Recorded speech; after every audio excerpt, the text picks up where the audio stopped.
تحذيرات عاجلة من الأرصاد الجوية وموعد سقوط الأمطار وخريطة سقوط الأمطار على هذه المحافظات. إليكم التفاصيل. أكدت الهيئة العامة للأرصاد الجوية عن خريطة سقوط الأمطار على كافة محافظات جمهورية مصر العربية خلال الساعات القليلة الماضية.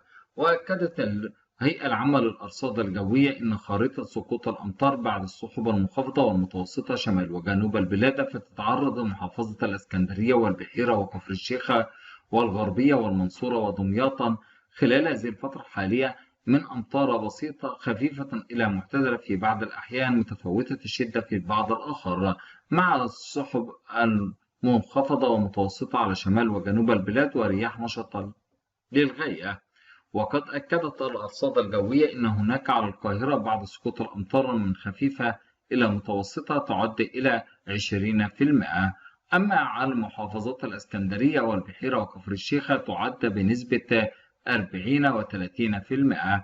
وسجلت على سلاسل جبال البحر الأحمر وسيناء خلال هذه الفترة الحالية السحب المنخفضة والمتوسطة بنسبة وسقوط الأمطار هناك بنسبة 40%. وسجلت على محافظات الصعيد سوهاج وأسوان بنسبة 20 إلى 30%. وأكدت خبراء الأرصاد الجوية أن يكون الجو دافئا نهارا لطيفا عصرا شديد البرودة ليلا مع السحب المنخفضة والمتوسطة على صباح اليوم على الطرقات الزراعية والصحراوية في بعض الساعات.